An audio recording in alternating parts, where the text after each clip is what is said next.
আমার নাম আলরাসাদ। আমি খায়রনগর মাধ্যমিক বিদ্যালয়ের সপ্তম শ্রেণীর একজন শিক্ষার্থী। আমি যে সাবজেক্টটি তৈরি করেছি এটার নাম হচ্ছে rocket guidance and trajectory control. আমার নাম আলরাসাদ।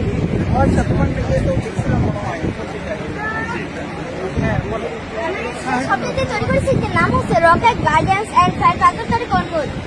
আর এই সাবজেক্টের কাজ মহাকাশ থেকে রকেটের গতিপথ ও সেই সম্পর্কে তথ্য সংগ্রহ করা। দেখতে পাচ্ছেন আমরা কম্পিউটারে একটি রকেট রকেটের সেটি রকেটের গাড়িটার মুখ করে আমরা দেখতে পাচ্ছি কম্পিউটারের রকেটের গাড়িটার মুখ করছে। আবার এই রকেট কত সেন্টিমিটার পর অতিক্রম করছে সেটাও আমরা এখানে জানতে পারবো। মূলত এই রকেটটিকে তৈরি করেছি আমরা কিউরিসিটি রোভার 1 কে চাঁদে পাঠানোর জন্য। আমাদের এই প্রজেক্টের নাম কিউরিসিটি রোভার 1। এই কিউরিসিটি রোভার 1 এর কাজ হলো চাঁদে বিভিন্ন তথ্য সংগ্রহ করবে এবং লেজার কমিউনিকেশনের মাধ্যমে পৃথিবীতে থাকা কম্পিউটারে প্রেরণ করবে। এই কিউরিসিটি রোভার 1 এ আমি 180 ডিগ্রি অ্যাঙ্গেলের নাইট ভিশন ক্যামেরা ব্যবহার করেছি। এই ক্যামেরাটি চাঁদে বিভিন্ন তথ্য সংগ্রহ করে লেজার কমিউনিকেশনের মাধ্যমে পৃথিবীতে থাকা কম্পিউটারে প্রেরণ করবে। যেহেতু আমরা চাঁদে কোনো ধরনের ফুয়েল কিংবা জ্বালানি পাবো না, সেজন্য আমরা এখানে একটি সোলার প্যানেল ব্যবহার করেছি। এই সোলার প্যানেলের চাঁদে তো সূর্যের আলো যাবে, চাঁদে সূর্যের আলো পড়ে, সেখানে চাঁদের আলো পাওয়ার সঙ্গে সঙ্গে এই কিউরিসিটি রোভার 1 চার্জ করে। তাছাড়াও এই কিউরিসিটি রোভার 1 এ আমরা একটি থার্মোমিটার যুক্ত করেছি। থার্মোমিটারটি চাঁদের বিভিন্ন তাপমাত্রার বিভিন্ন স্থানের তাপমাত্রা রেকর্ড করবে। তাছাড়াও আমরা এখানে স্পেকট্রোমিটার সহ বিভিন্ন উপাদান ব্যবহার করেছি। এখানে আমরা একটি স্বয়ংক্রিয় সেন্সর ব্যবহার করেছি। এই সেন্সরটি চাঁদের নিজে থেকে নিরাপদ পথে চলতে সক্ষম।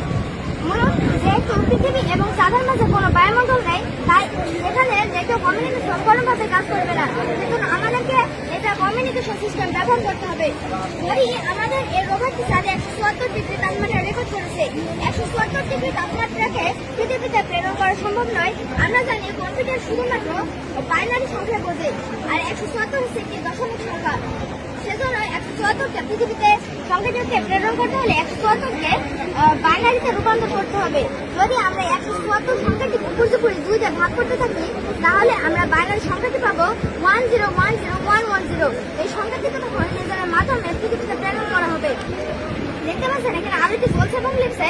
আলোটি যখন জ্বলবে তখন আমরা এটাকে ধরবো 1, এবং আলোটি যখন অফ হবে তখন আমরা এটাকে ধরে নেব 0। 1010 করে আমরা পৃথিবীতে সংখ্যাটি পাবো।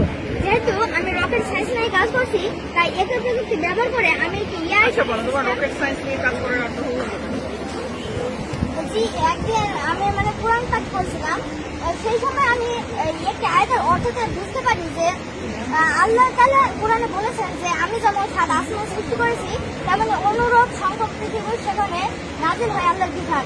সেজন্য আমি এখান থেকে বুঝতে পারি পৃথিবী ছাড়া মহাকাশে আরো অনেক পৃথিবী রয়েছে এবং সেখানেও তাদের অস্তিত্ব রয়েছে। সেজন্য আমি রকেট সায়েন্স নিয়ে কাজ করা শুরু করেছি।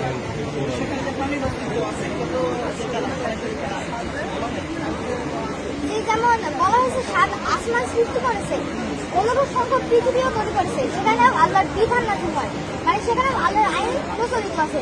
সেখানে বোঝা যায় যে এখানে যে সূরা তালাকের 12 নম্বর আয়াতে বলা হয়েছে। যেহেতু আমি রকেট সায়েন্স নিয়ে কাজ করছি, তাই একই প্রযুক্তি ব্যবহার করে আমি একটি এয়ার ডিফেন্স সিস্টেম তৈরি করেছি। যেহেতু বাংলাদেশ একটি স্বাধীন ও সার্বভৌম রাষ্ট্র, তাই বাংলাদেশের আকাশ সীমায় সুরক্ষা প্রদান করা অপরিহার্য। তাই তৈরি করা হয়েছে বাংলাদেশ এয়ার ডিফেন্স সিস্টেম নামের এই প্রযুক্তি। আমাদের এই প্রযুক্তি বিশ্বগত সম্পন্ন রকেট এবং একটি স্মার্ট রাডার সমন্বয়ে তৈরি।